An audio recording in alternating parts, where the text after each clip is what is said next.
Hello everyone, welcome to another Let's Play of King's Quest VI. My name is Anna Mardal. In our last video, we traveled as Prince Alexander to the land of the Green Isles, and a storm kicked up and shipwrecked us on the Isle of the Crown, which fortunately for us happens to hold the princess we came looking for. Unfortunately for us, it also happens to hold her vizier, who, a couple strikes against us, did not seem happy to see us, and also has a name taken straight out of H.P. Lovecraft, which is never a good sign. On multiple levels, not a good sign. So, the vizier told us to leave. He told us in a very polite way, but the meaning was clear. And even if we wanted to, we don't really have a way to do that. Our ship is wrecked. Lifeboats were mentioned. But we have seen no sign of our men. Alexander seems to think that they are taking a lifeboat back to Daventry, which is a strange thing to assume. It strikes me that they really could have killed two birds with one stone if... I thought it was weird that Alexander would travel with just one ship. He is the Crown Prince of Daventry. But if there had been more than one ship, and his ship was the only one that went down, his men could have been loaded into the other ships, and they could have thought he drowned, and I guess they could have gone just home with the bad news. I don't know if that would have been standard protocol. Maybe that would have plot holes of its own, to not stop and restock and resupply and stuff. But I feel like you could make that work. But either way, we don't have a way off the island. And so all we can do right now is explore. We went to a little village over here, and they mentioned that there is an old ferryman who has made his home out of the old ferry. And he could potentially talk to us about the island, the other islands that make up the land of the Green Isles. And, I don't know, maybe he might have a way to go home? We don't really have anything at this time. We're just collecting information. Yeah? What do you want?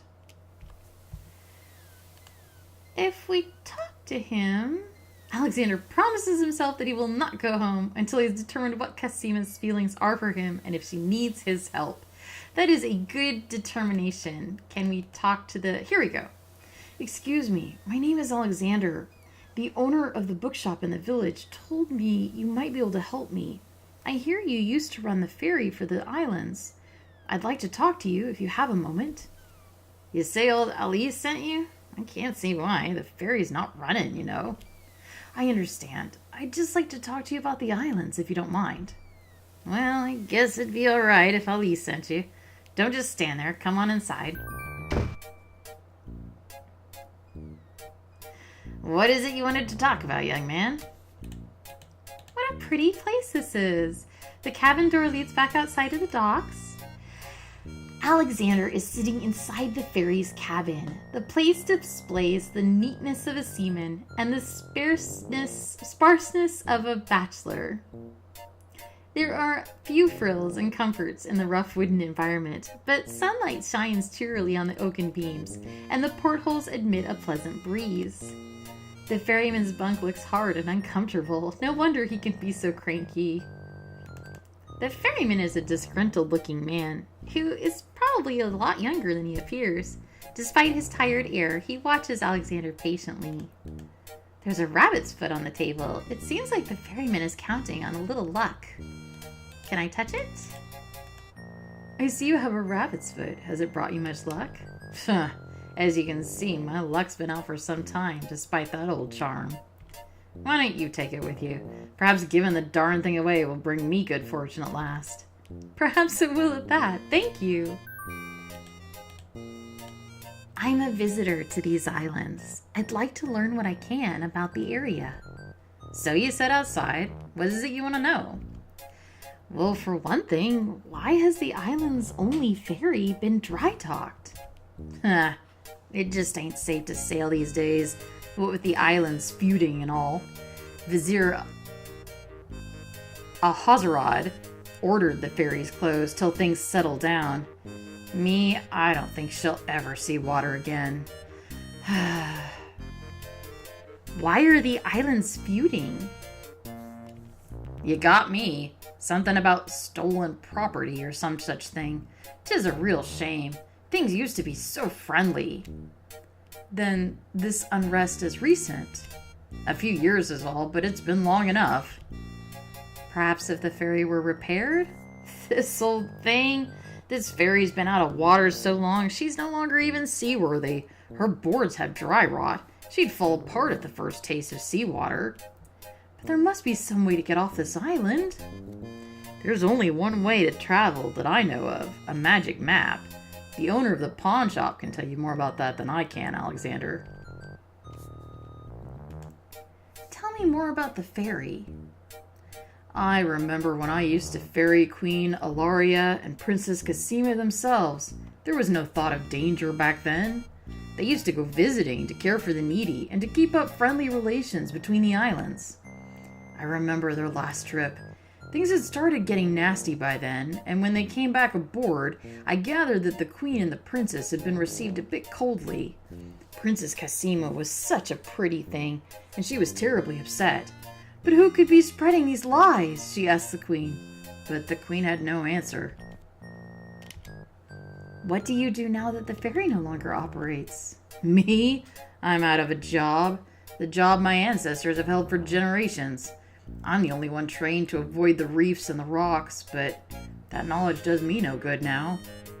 Is there no other boat on the island? One that might be more seaworthy? Boats don't last long in these shoals, as you might have found out if you got here by ship.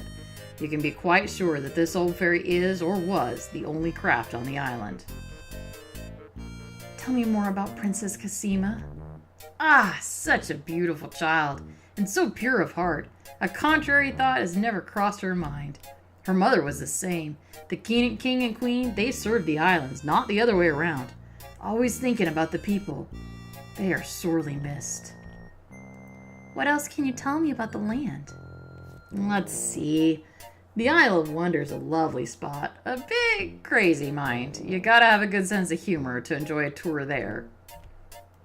What else can you tell me about the land? The Isle of the Beast is pretty, but unfortunately you can't get very far onto the island. What else can you tell me about the land? The inhabitants of the Isle of the Sacred Mountain are the most gorgeous creatures you'll ever see, if you ever get to see them, that is. The Castle of the Crownsure is a beauty. She's the finest palace ever built, I'll warrant. Some say that the land of the Green Isles is just near the edge of the world, and that the deadly currents are a result of a magnetism that sucks life from this world to the next. Of course, that's just silly talk. Okay, so we have started to loop his dialogue. So we will go ahead and stand, shake his hand. I think I'll be going now. Thanks for allowing me to your home. Not at all. It breaks the boredom, if you know what I mean. Sigh. He sighed. So that seemed kind of concernful. That was a lot to take in. There's other islands, and let's just call you Isle of the Crown 2. And for some reason, the Isles have started recently feuding. to the point where it's not even safe to travel between them anymore. That seems bad, troubling.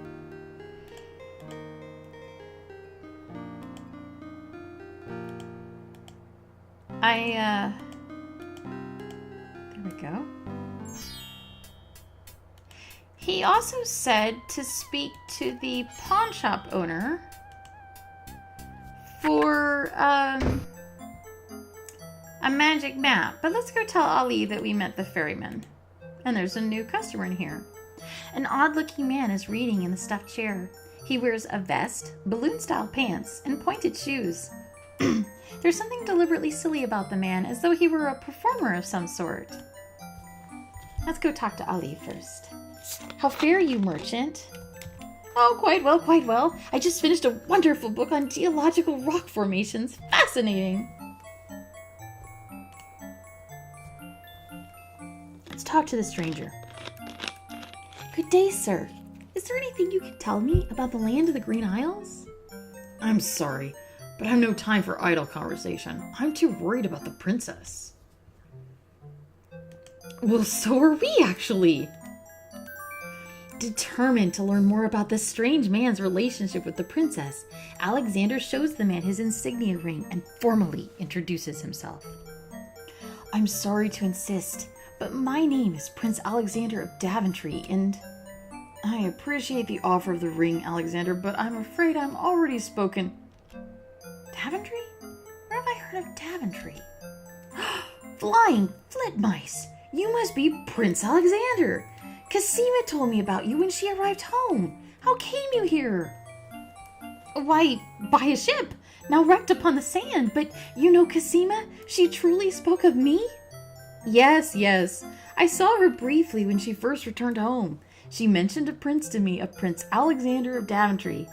I'm afraid that was before she was told about her parents' deaths. You see, she arrived home a few weeks too late. The king and queen thought they'd never see her again. It is said they died of heartbreak. I'm afraid she's blamed herself. What a terrible homecoming. If only we had known. Terrible indeed, poor thing. Everyone in the kingdom seems to despair with her these days. The streets are silent. Where is she now? The princess is sequestered in mourning. It's a rather dated tradition and not required, but the vizier says she insisted out of respect. I see. You've yet to say who you are and how you know the princess. I? Oh, pardon me. My name is Jollo. I am clown to the royal court and have been since the marriage of Cassima's parents, King Caliphum and Queen Ilaria. Oh, those were happy days. The pair of them were so full of joy in life, so in love. At Cassima's birth, it would be hard to explain how long they had waited, how they had hoped for a child. She was such a charming little thing, smart as a whip, kind and sweet. She means everything to this kingdom, Alexander, and to me. I am so terribly worried about her. About her grief over her parents, you mean? Well, the truth is, I do not trust this vizier, nor his plans for Cassima. I'm still living at the castle of the crown as court clown, his clown, but it is more to keep my ear to the ground than out of loyalty.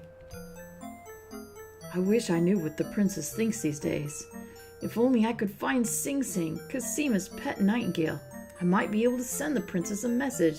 As it is, I must wait for the end of her seclusion. I'm afraid I must hurry back to the castle. I'll try to return to the bookshop again later. Thank you for speaking to me, Jollo. I hope we meet again soon.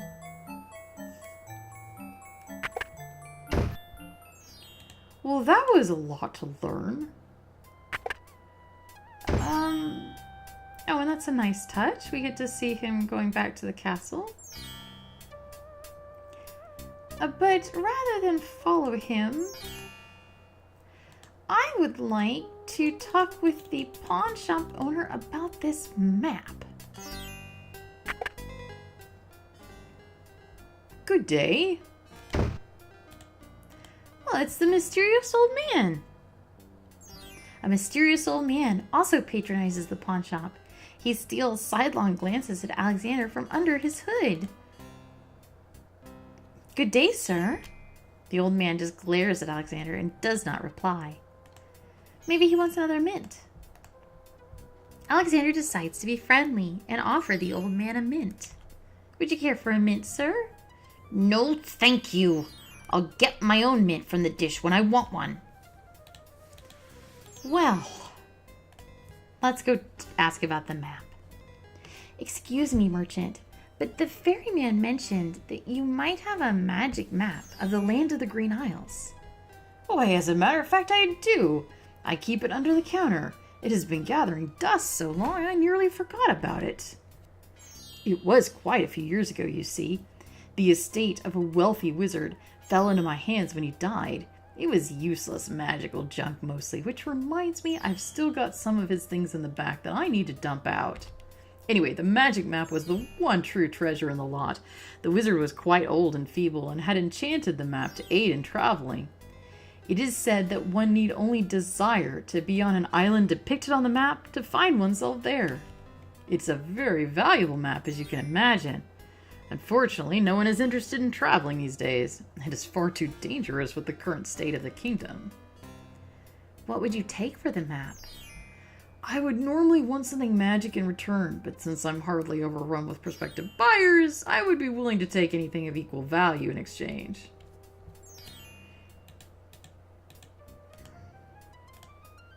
I really want that map.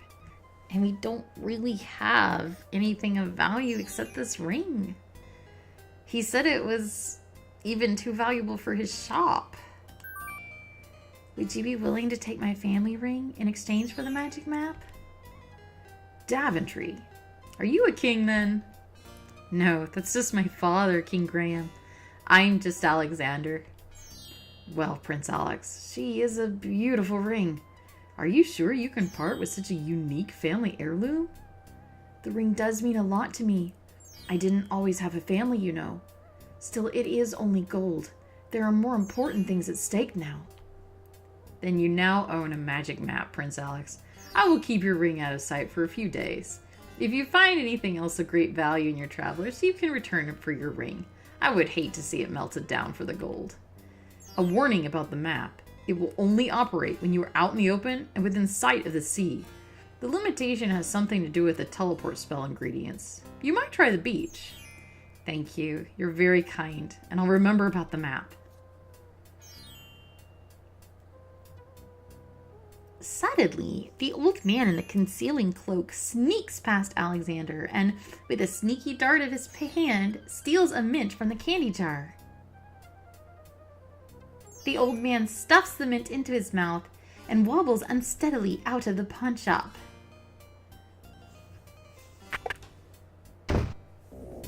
Seconds later, in the castle... Master, I followed Prince Alexander as you wished. From the pawn shop owner, he just abstained. It just retrieved. He just got a magic map.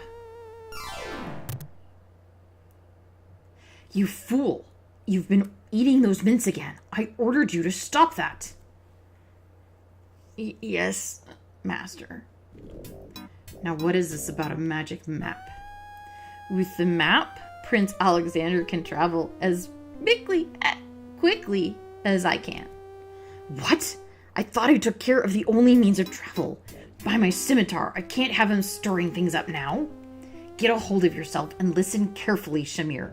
Go to the other islands and tell them... Tell them what? We don't know. So we're just leaning in to the Orientalism.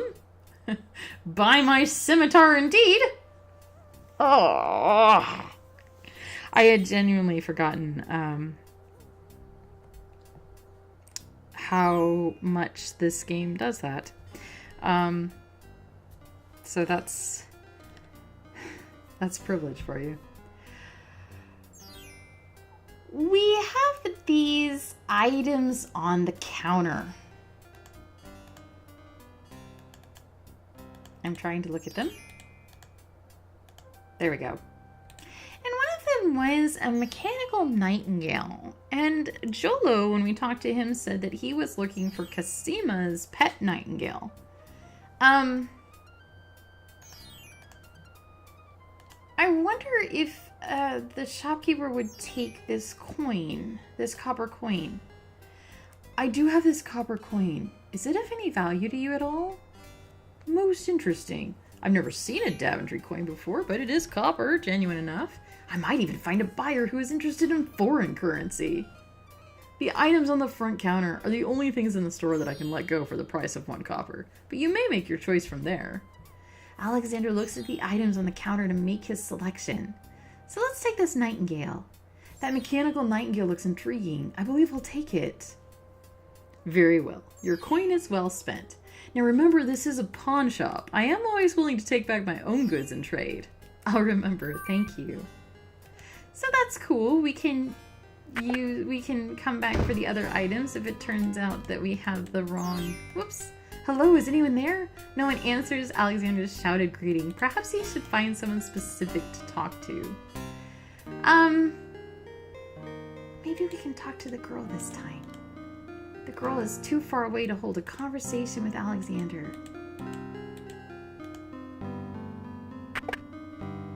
Are you out here again? Have you finished the chores I gave you? Yes, stepmother. The house and the stables are clean. Then start polishing the silverware. Do I have to tell you everything? Yes, stepmother. Right away. That's sad. You know, she's not just a servant. She's family and they're treating... Oh. What's he emptying? Alexander sorts through the odds and ends that the pawn shop owner dumped into the pot. Magic exploding gum wrappers, a shattered crystal ball, a cracked wand, a fake thumb. He did say that the map was from an estate of a wizard who'd passed away and that most of it was junk that he needed to throw out. I guess us asking about the map reminded him that he needed to throw that stuff out. Near the bottom, Alexander finds a little glass bottle labeled ink. It appears to be empty, but Alexander decides to take it anyway. You never know when a small bottle will come in handy.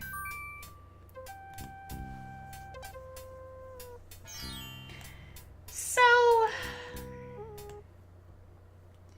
we have a magic map.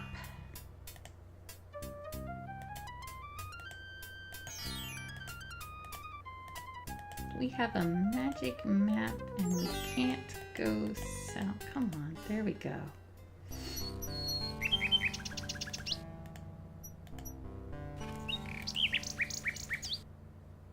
What's that? A nightingale perches on the high branch of the tree. She sings the most beautiful song Alexander has ever heard. I have a nightingale. Alexander winds the mechanical nightingale and places it on the ground.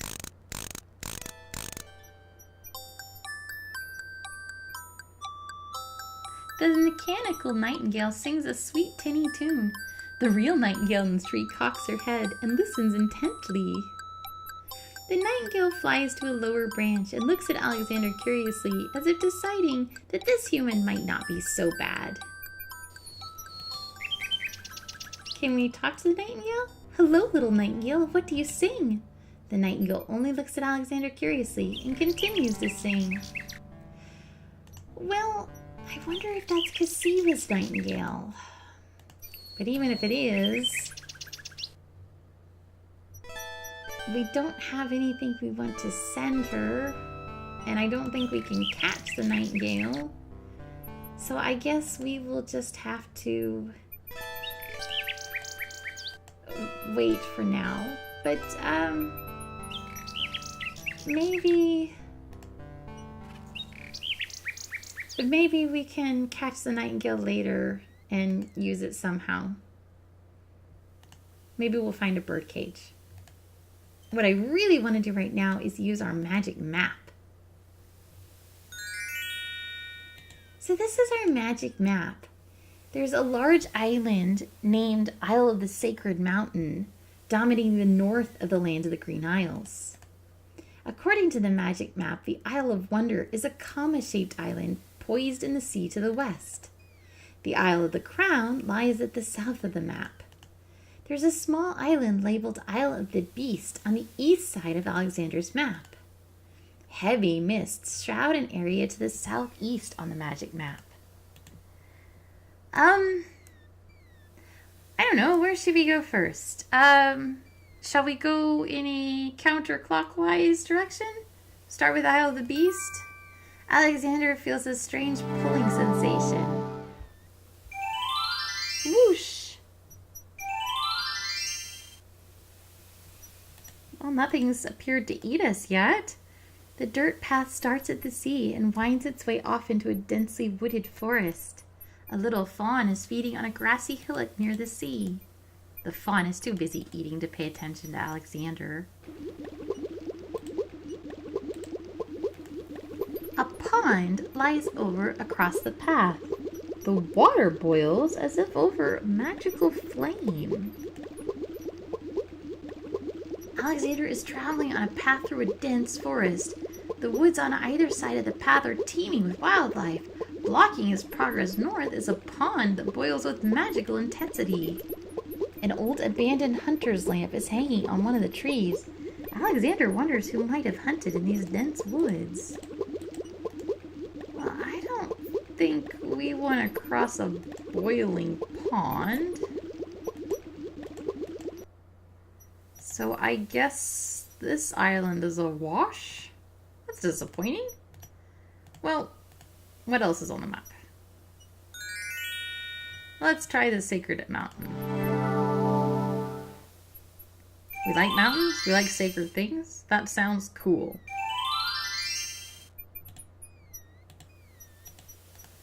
There is an ugly flower growing near the base of the cliff.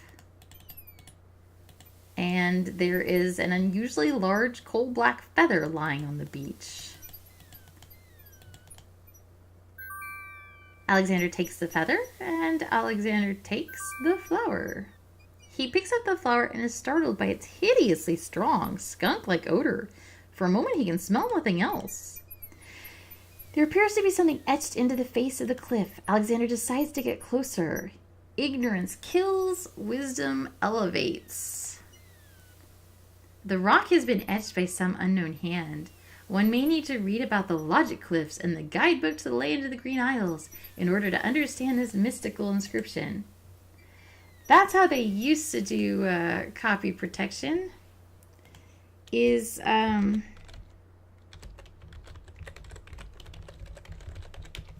by putting information into game manuals so that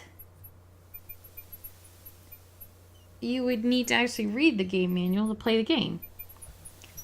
I have the game manual, but I'm gonna have to go dig it out because I completely forgot this game had copy protection. So we'll have to come back to this island. Let's try the Isle of Wonder. Alexander feels a strange pulling sensation.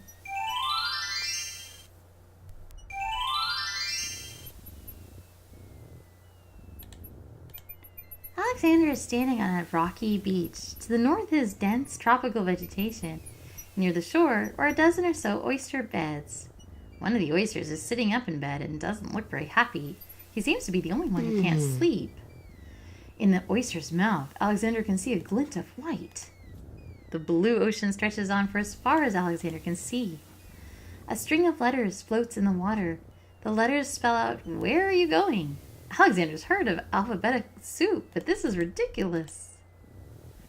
Why aren't you asleep like the other oysters? I'm so weary, but I can't sleep. I have a terrible ache in my mouth. I could remove the pearl for you. Why don't you let me see if I can help? No way. No one's looking in my mouth. I hate dentists.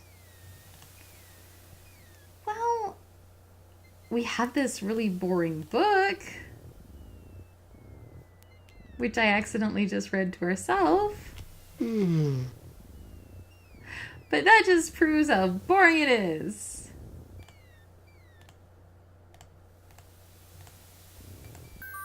If you're having trouble sleeping, perhaps you'd like me to read to you. Hey, that would be great. 2 dulcimas raised to the degree of 40 half dulcimas, divided into equal parts by the third of a cackle of grouse geese, put over the result of 10 fine mackles, albeit small fine mackles, stretched over the total of 53, and 8 bottles of wildebeest lard. Oh! Yields a gilded minnow of precise measurements, 2,609 centidrills by 3,023 and 6/7 puns, not punts as might be expected. This is not to say, however, in any sense whatsoever, that deviations in the mean temperature of 5 or 6 dregs or so. Grab it! Hey, you fixed my mouth. It feels great. Aww. The little oyster drifts into peaceful slumber with the rest of his oyster friends. All we had to do was yoink a pearl out of his mouth. I wonder if we can reach that string of flutters. Alexander wades into the sea to get the strange object in the water. The ocean currents tug at Alexander's legs. The object is just a bit out of reach.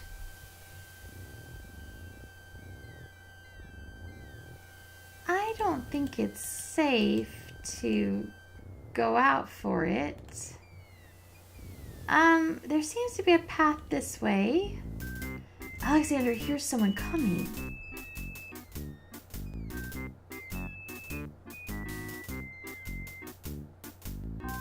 "5 fierce guards of the isle we be. Watch for a foreign man," said he, "with ears and nose, tongue, hands, and eyes. Its nature cannot be disguised. If man it be, then man it dies." Uh-oh. "Old Tom Trow, smell your smell. Do that which you do so well." The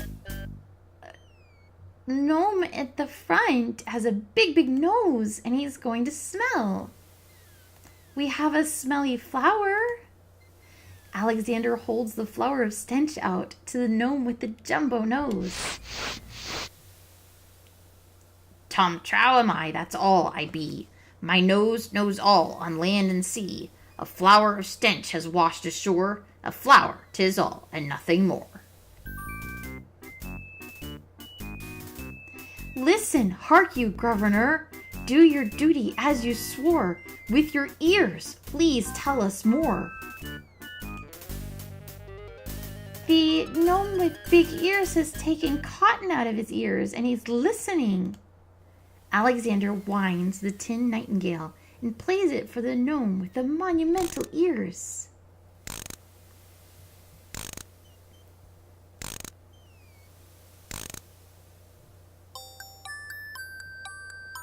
He's dancing.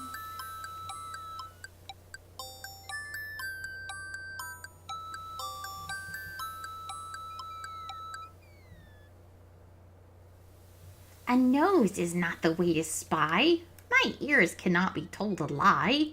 A nightingale is all there be. No man is near, and so say me." "Taste, Grump Frump, that we might know whether friend or whether foe." "A tongue. Let's give him the mint." Alexander holds the mint out for the gnome with the gigantic mouth. "Grump Frump knows tasty treat. It matters not what others bleat. No danger is this one so sweet." "Trilly dilly, use your hands. Is it beast or is it man?" He's taking his gloves off. We're gonna give him a rabbit foot. Alexander holds the rabbit foot out for the gnome with the huge hands.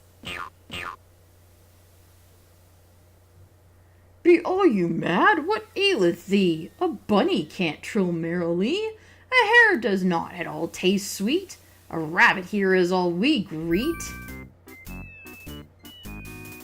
"All build batter, never fatter. Vision can resolve this matter. Look you now and end this chatter." We have this empty ink bottle from the wizard.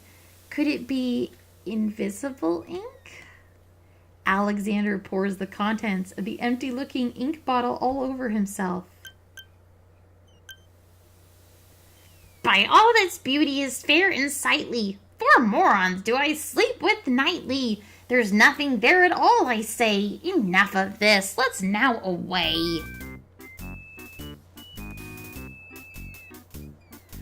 Whew. We didn't die. Alexander did it. He's full of the guards. And those little letters are closer to us now. Alexander picks up the object floating in the water. It appears to be a string of letters. They say, "Where are you going?" Alexander decides to keep the odd sentence, even though it is incomplete. Let's save our game. And now let's go over here where we were trying to go before we were interrupted by the guards.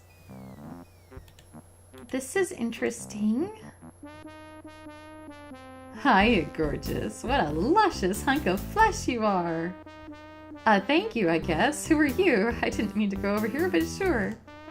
How charming of you to pretend not to know. I'm a Black Widow, of course, the femme fatale of all femme fatales. Know what I mean? You know, I was just thinking it was time I found my 50th, another husband. It would be quite a horror, I mean an honor, to have me as a bride. Just look at my beautiful weaving. It's so light, so delicate, you'll never want to leave my little nest. It is a lovely web, but my heart is elsewhere, I'm afraid. Drat! I mean, the loss is yours. I'm sure you'll change your mind once you consider the advantages. A Black Widow is sitting in her web. She has long legs and an hourglass on her belly. She gives Alexander a knowing look. That scrap of paper blew into my web from those books over there. The wind thinks it can just deposit anything here. A thread is hanging from the otherwise tightly woven web. So what happens if we pull the thread? Hey, don't touch that thread! And grab the paper. Alexander snatches the scrap of parchment, curious to see what's written on it. Love. The wind blows the scrap of paper from Alexander's hand, but he remembers what it said well enough. Piles of books looking ready to topple at any moment have been arranged haphazardly on the sandy ground. The tail end of this island is a riotous scramble of books, sand, and a spider's web. Can we get the bees? No? Oh, there we go. Little bees buzz around the books as though the pages were laden with the sweetest pollen. Maybe they're spelling bees? Oh ho ho. Hey! Hands off the goods there, son! Oh, I'm sorry.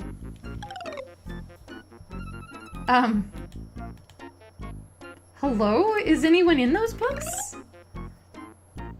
No! There's no one here! But I think there is.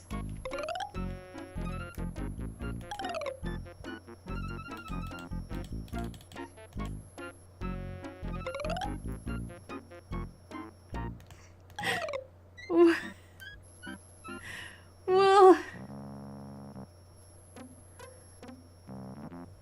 do you want this book? There's no reason to use that on the pile of books.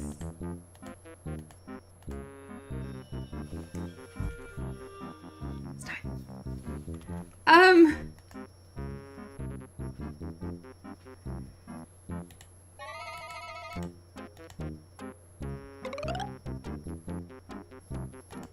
I thought...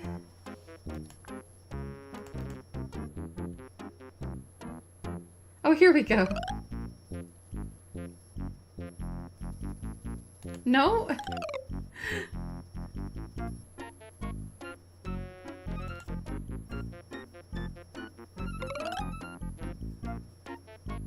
I feel as though I'm doing something wrong. You're supposed to be able to talk to him.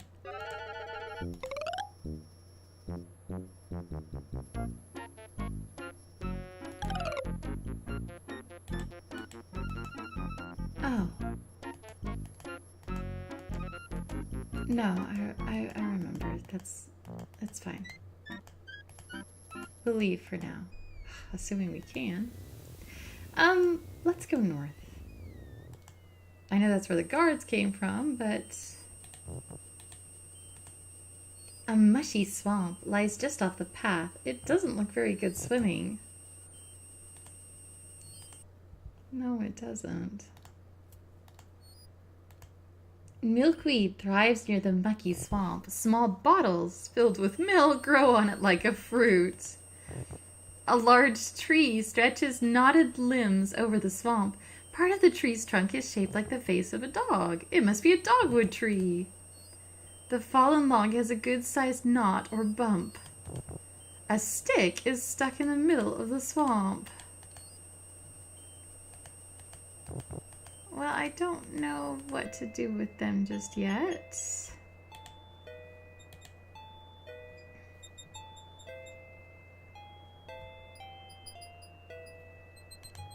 Alexander is standing in a delectable garden. Nestled in the bright green grass are colorful plants growing in orderly clusters. Some of their curious faces peer up at Alexander from the sides of the path. The garden ends in a speckled gate. Unless Alexander is mistaken, those plants are baby's tears. Vines of sweet, ripening tomatoes climb up little wooden posts. Alexander takes a close look at the tomato on the ground. It appears to be darker than those on the vines. What are you staring at there, boy? Go away, you rootless thing. Yep, that tomato is definitely rotten. It's that lettuce. Is that lettuce growing in the garden? It looks a little chilled. Why, it must be iceberg lettuce. A patch of iceberg lettuce grows in the garden. Climbing vines climb the garden wall, and those grapes look awfully sour. A curiously speckled gate marks one end of the garden. Those wallflowers look shy. There appears to be a hole in the garden wall. It looks like a chessboard. Through the hole in the wall, Alexander sees a land that resembles a giant chessboard. It really is a hole in the wall. Those wallflowers sure are shy, and the snapdragons are awfully protective of them.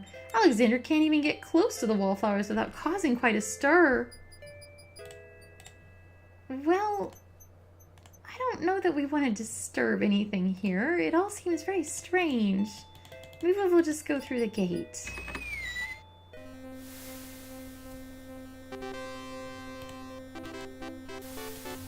This is a chessboard. A red chess knight stands at the top of the marble steps. A noble white chess knight stands at the top of the marble steps. Alexander is standing at the edge of a strange land with rolling checkered hills. Two chessboard knights stand before the marble entrance, guarding a path which wanders like a ribbon into the velvety hills. Excuse me, what land lies beyond? What land? Chessboard land, ye knave! I see. And is chessboard land part of the land of the Green Isles? It is the home of the red and white queens, rulers of the Isle of Wonder, fairest of the islands that owe loyalty to the king of the land of the Green Isles. But perhaps not for long. What do you mean? What is the purpose of unity with the great king and queen dead? The princess is worth serving, but the feud with the other islands is strong. Well, at least they're loyal to Cassima.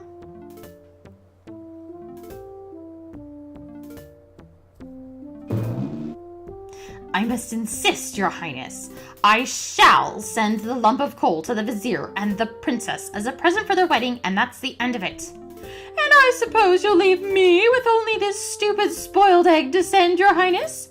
I want to impress the new king and queen of your realm as much as you do. As queen of this island, I have every right to that lump of coal. Who isn't queen of this isle? This lump of coal is in my possession, and therefore I shall do as I please with it. Besides, there's nothing wrong with that spoiled egg.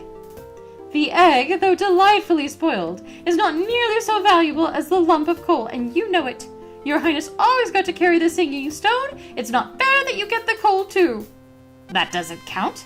The singing stone was stolen by that horrid beast. I should get to keep the coal just because my stone was stolen. It wasn't your stone. It belonged to the Isle of Wonder treasury. Your Highness always thinks that everything is hers. Excuse me, my good man, but could you settle an argument for us? Which of us should get to carry the coal and which the egg? Remember, white is the color of deserving virtue and truth. Be quiet, Your Highness, and let him make up his own mind. I, for one, shall be more than proper and not even mention the fact that red is the color of love. I'm sorry, Your Majesties. I am partial to both red and white, but I'm afraid that I don't know how to solve your problem. One of you will just have to be gracious and allow the other the lump of coal. What a ridiculously stupid idea. Quite ludicrous. Well, he was a lot of help, wasn't he? Yes, obviously a man of high intelligence.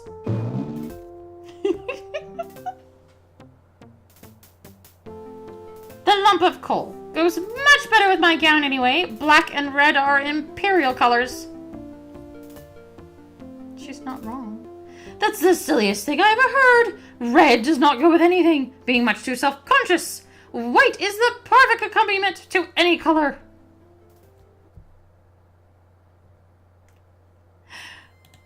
They left a scarf. The Red Queen has dropped her scarf on the steps. Alexander picks up the Red Queen's scarf. Well, let us go. I have an idea. And maybe it's not a good idea, but it's our idea. Alexander picks up a head of iceberg lettuce.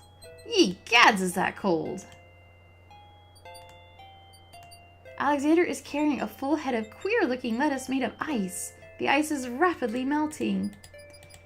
So, before the ice can melt all the way, let's go back to the beach. Quickly, quickly.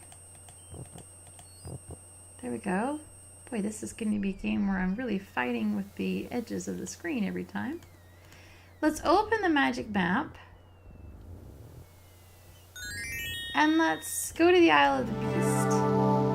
The Isle of the Beast had a pond that was boiling.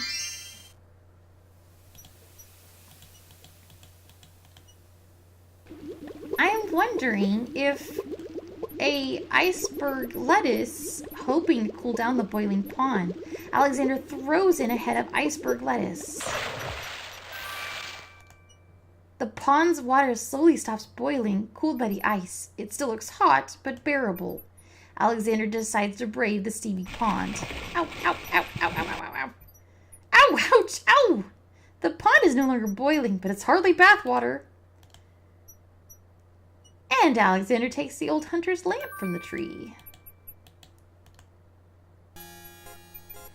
As Alexander continues down the path, he gets the strange feeling that he is being watched. Come on over and see what I'm doing with these flowers. Never mind that stone fellow on top of the gate. He won't hurt you any. He's just there to scare you. A stone archer sits atop the lintel of the gate like a silent guardian. His stone bow is tightly drawn and fitted with a single stone arrow. The statue to the left of the gate shows a man kneeling down with a spear as though waiting for a target.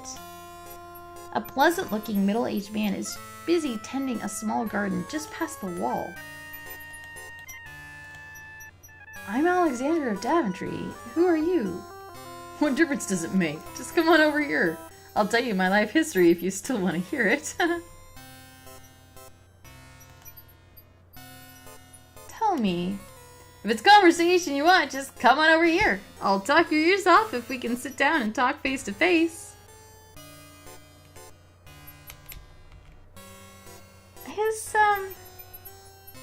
His eyes keep glowing. I feel like maybe we've seen glowing eyes before. And I don't remember, I don't remember feeling very safe during those times. I don't like the way that archer is looking at me. What's that?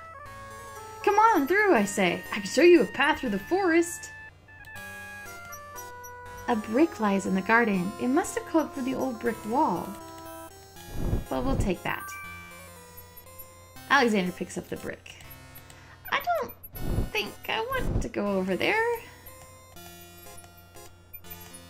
So, for just this time being,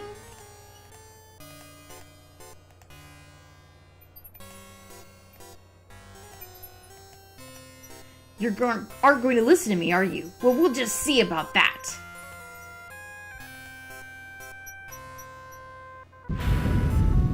That's odd. The gardener just disappeared. Huh. Disappearing gardener.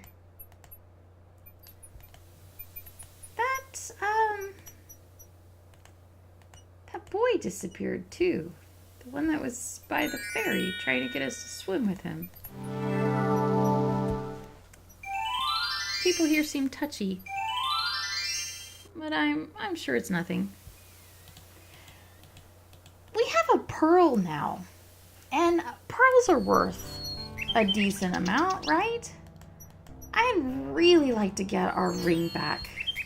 What's this? Alexander doesn't remember that sign being on the wall before.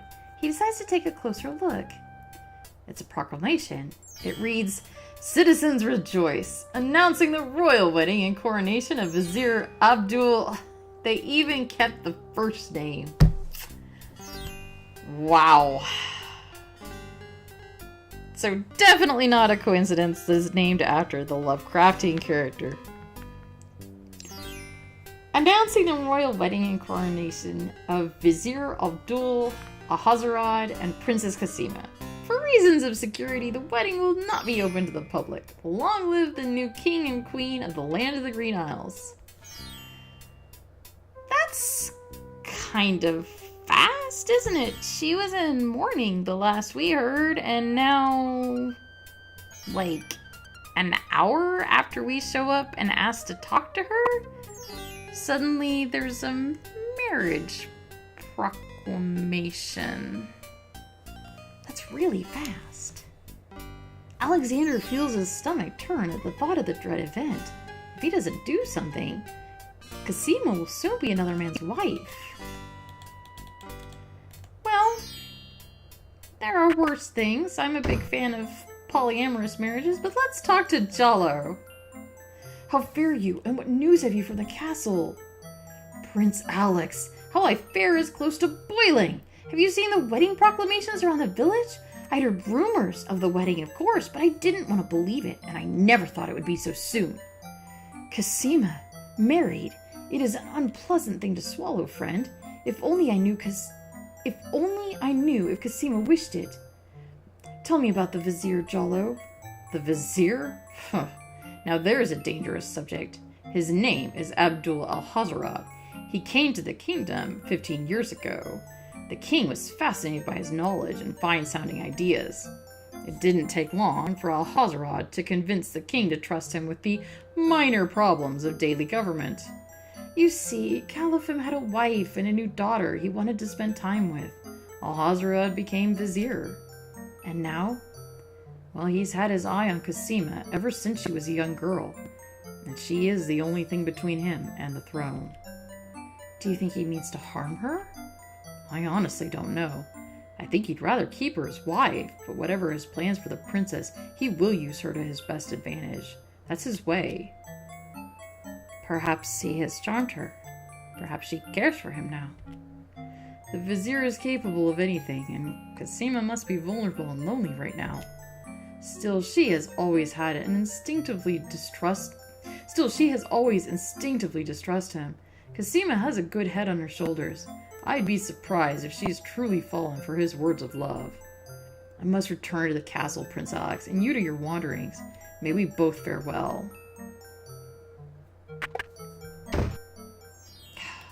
Does Ali have anything new to say? How fare you? Very well, I just want more time to read. I understand that. Well, that kind of puts a damper on our mood, but we did want to get back our ring. Your candy dish is empty. I am sorry, sir, but I have no more mints. Somebody has eaten them all. We'll get some more then. I fear that isn't possible. Without the fairy, I can no longer get imports from the other islands, and we do not grow mint extract on the Isle of the Crown. Ugh, I hate not getting what I want.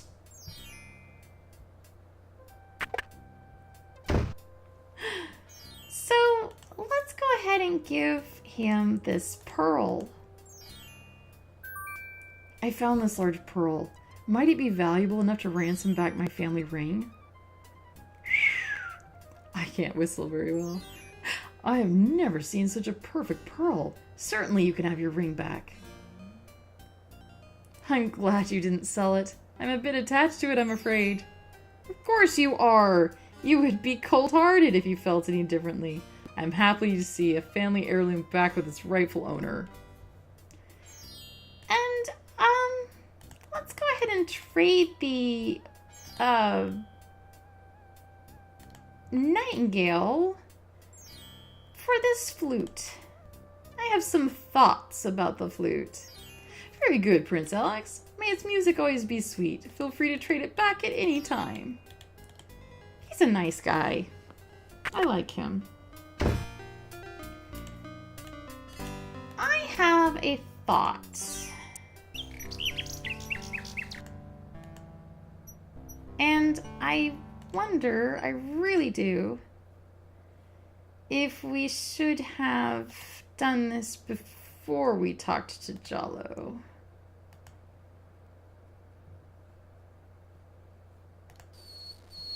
I'm not sure if it would have made discussion with him any different.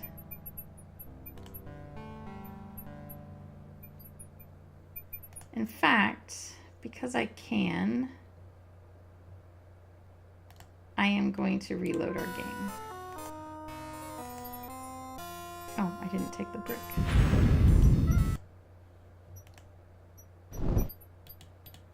The gardener is not there anymore.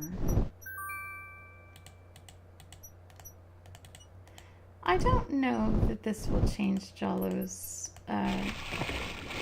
discussion, but I want to find out.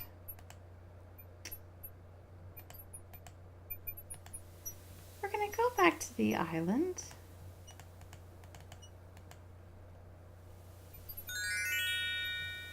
Isle of Crown. And we're going to do everything we just did, with the exception of we're not going to go talk to Jollo yet.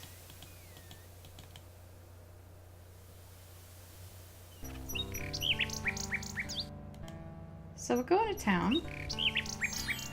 We will look at the proclamation. We will go into the pawn shop. We will listen to the old man complaining about the candy dish being empty, which seems like a very strange thing to complain about. We will get our ancestral heirloom ring back, and we will trade the nightingale for the flute. And then we shall head out. So remember, we have not spoken to Jollo in this version of the game. And we're going to save here. Previous. And save on the Isle of Crown 1. And when we come back, we are going to interact with this sweet little nightingale. I am going to go ahead and cut the video here because we are at the 1 hour mark, almost exactly. But we'll come back and we'll talk to the nightingale. So once again, this has been King's Quest 6. My name is Anna Mardell, and I will see you in the next video. Bye-bye.